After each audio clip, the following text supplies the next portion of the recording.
joining us today for another installment in Frost & Sullivan's exciting podcast series highlighting key disruptive technologies, economic trends, new business models, industry convergence, as well as emerging geographies. I'm Neha Anna Thomas, Senior Economist with Frost & Sullivan, and today we will be looking at the 2019 Global Economic Outlook. Now, at the outset, what we expect is for the world economy to enter a phase of slowdown in 2019. There are various factors that are expected to pull down growth, key of which are the ongoing trade wars. There are also the restraints of emerging market capital outflows, as well as higher interest rate hikes that are happening both across developed as well as emerging economies. Global GDP growth is expected to slow down from 3.7% in 2018 to 3.5% in 2019. Now, this is assuming that additional tariffs imposed back in 2018 continue as is in 2019. If, however, trade wars intensify or accelerate, growth slowdown is expected to be much sharper, to around 3.2%. Moving on to other global economic trends, on the topic of oil prices, we're expecting Brent crude oil prices to average around $60 in 2019.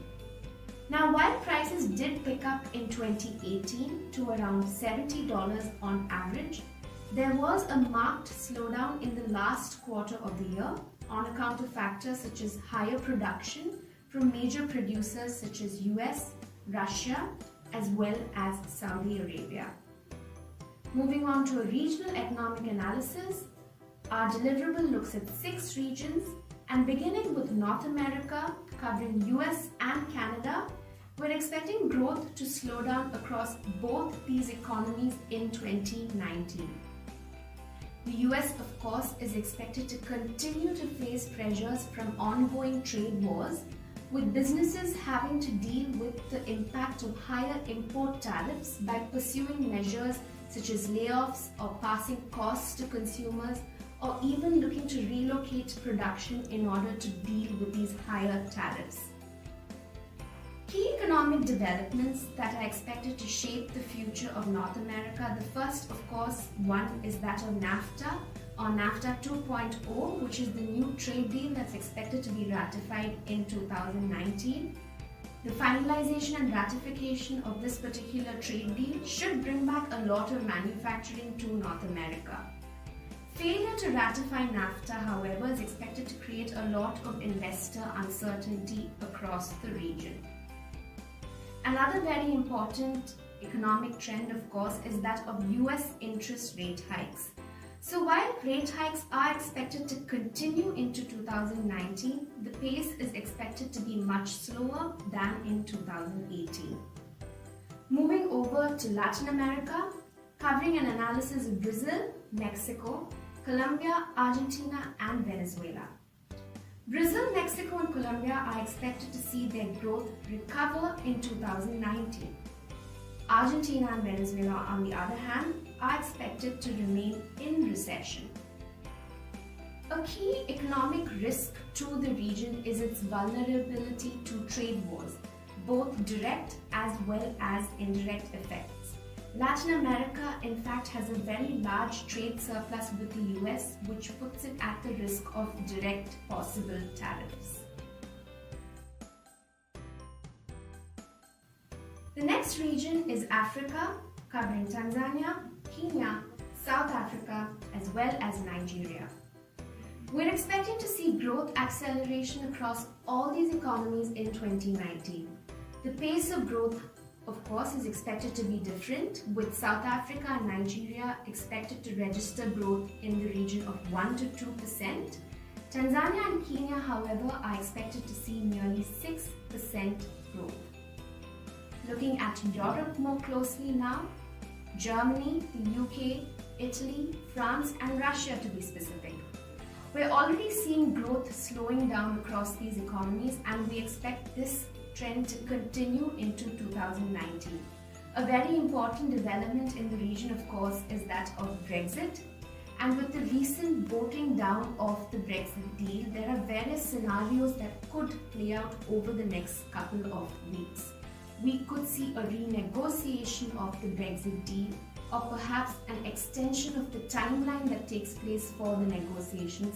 And there's the ever-looming risk of a no-deal Brexit scenario playing out, which would drastically weigh upon the UK's GDP as well as its trade growth.